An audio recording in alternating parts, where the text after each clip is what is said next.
Hey there Stampers, and welcome to another Step It Up video. This is the card we're going to make today. I'm not having a lot of luck trying to get this video made. You ever have those days where nothing seems to go right? So this is my fourth attempt. Third was not the charm. So hopefully I'll be able to get through this and give you all the information you need. This is the Step 1 card. This is the Step 2 card. And our Step 3. I think this is such a cute, fun card, but I love butterflies. I don't know if I've been vocal about my love of butterflies, but I do. So we're going to start with our level 1. Today we're using Concord Crush, which is one of the in colors.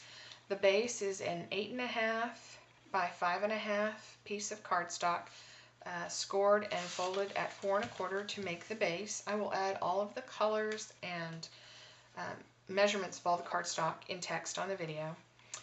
Then we go to a layer of Whisper White. Our sentiment is from the Butterfly Prints.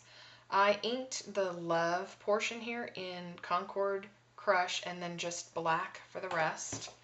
And I went ahead and did this ahead of time so I could get through all 3 cards. So you're going to adhere that down. For the pattern paper, this is a level 1 Hostess pack. And I am so glad I got this. It is really, really beautiful. A designer series paper pattern pack in color. So I just wanted you to see all the beautiful patterns and colors that are available. I had so much fun using this. And usually I'm not so much on this deep purple, but I really like the way it turned out with the butterflies. So I actually ran out of the one that I used for the cards there. So I got one similar that I really wanted something that had the dark and the light. You can see that it's double-sided, so you certainly could use the dark, but it seemed that it would get lost given that we did that darker card base. So I wanted something with light and dark in it. And then I just took a piece of Whisper White cardstock, and I do not have a grass stamp. So if you have one, by all means use it, but I'm going to show you what I did. And so this is like the 10th time I'm doing this. I put some Pear Pizzazz down on my palette. I use what I always call a dry aqua painter method. And so the barrel of my aqua painter is actually empty, and I dip my aqua painter in water to moisten the bristles. And you want them damp but not wet. If they're too wet, it'll blur the ink, and if it's too dry, the bristles will separate and you won't get an even look. It'll look messy. So there is a slight learning curve to my frugal method. And then I just roll it in the ink so that all the bristles have a lot of ink. And I just start with kind of long and short strokes, as you can see here. When I did this, I thought it didn't look very good.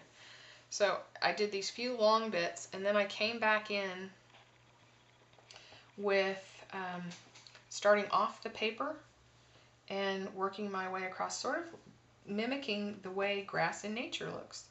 It has a fuller base, and there's lots of blades at varying heights and thicknesses. So you just sort of run the aqua painter. This really is not hard, as you can see. I'm just making little lines, thin, fat, short, tall, choppy, thicker, darker, lighter, and it's a fill-in. So after I finished this, I still thought, I don't really like the way that looks. What am I going to do? The green on the Concord Crush it didn't look right. There was nothing pulling it together. So then I thought, well, let me just try and run a diluted, so I have quite a bit of ink there. I diluted some of this Concord Crush, but you don't want it, once again, you still don't want it so wet that it bleeds. So you want a diluted ink, but not a wet brush. I don't know how to really explain that, other than you put it in the diluted ink and sort of pinch it out a bit. So then I just went over, I didn't create new grass with the color. I followed what was already there because it's supposed to sort of mimic maybe like you know, at sunset, or when you have that purplish hue to things. Dawn, maybe more, maybe a dawn color. Anyway, so just follow what's already there, and it tones down the pear and ties it in with the Concord crush. It's not hard to do. I've done, like I said, this is the 4th attempt at this video, so I have little cards all over where I've done it. But anyway, so you're going to have this on the card, and then I took another piece of the Designer Series paper, and using a stamp from Flight of the Butterfly, I actually used 2 from the Flight of the Butterfly, I stamped in Concord Crush on the Designer Series paper, one there and one there, and then using the butterfly punch, cut this out so I can actually do it.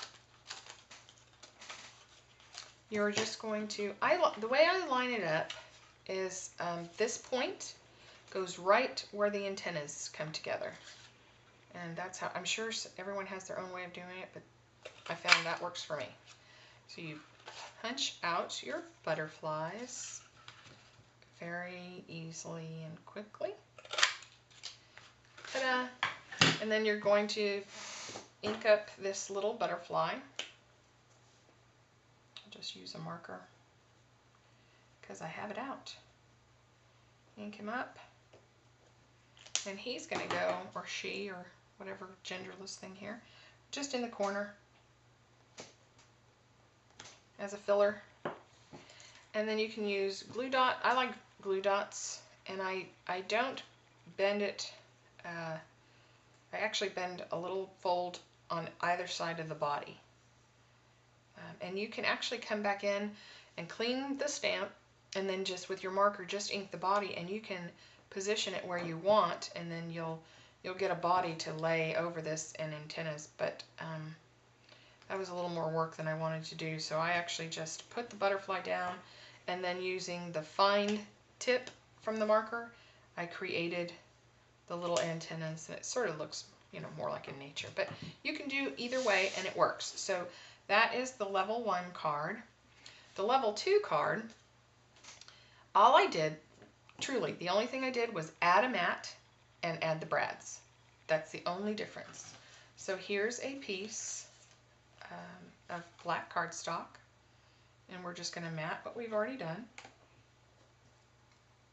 Add your butterflies, and you can get your mat pack out, my favorite little tool,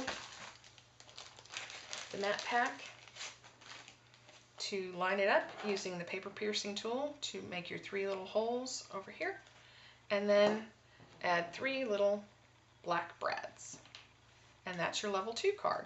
Easy, fast. The level 3 has a little different in that I embossed the white piece of cardstock. I did it ahead of time. Like I said today, nothing's been going right for me today. So you stamp it first, and then you run it through the embossing folder in your Big Shot. But I wasn't paying much attention, and I embossed it the wrong way. But on this card, it's done nice and correctly. So then you add your Designer Series paper. The difference here is I added another piece of Designer Series paper. I wanted this kind of heavier to be on the edge. I didn't want it to be in the center. I wanted it to look like sort of like another matted piece. So I added that, just like that. And the matted piece of grassy cardstock goes right over that. And I used a dimensional on this port end of it, just regular flat adhesive here and dimensional here, and it sort of helped balance out. Then, of course, the butterflies are in place. And instead of brads, I used grosgrain ribbon and just tied a simple little knot and added it to the card with a glue dot. So all I do is I do it right on the spool, so I don't have a lot of waste. I really can do this, I promise. I hope the rest of my day goes a little more smoothly.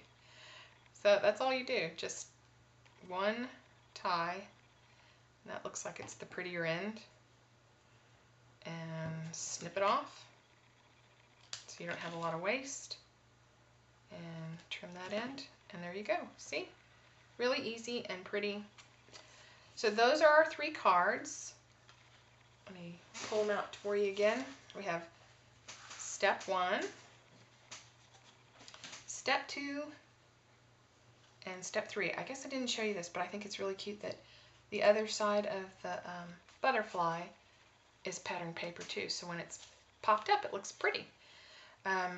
Anyway, I hope you are inspired to make your own cards, even if you're a level 1 and just a beginner. I challenge you to pop up to the next level, and if you're an advanced one, this is so much fun to do, and I found it's really stretching my creativity as well. So I hope you're enjoying the videos, and I really appreciate you checking it out, and have a great day. Bye, y'all.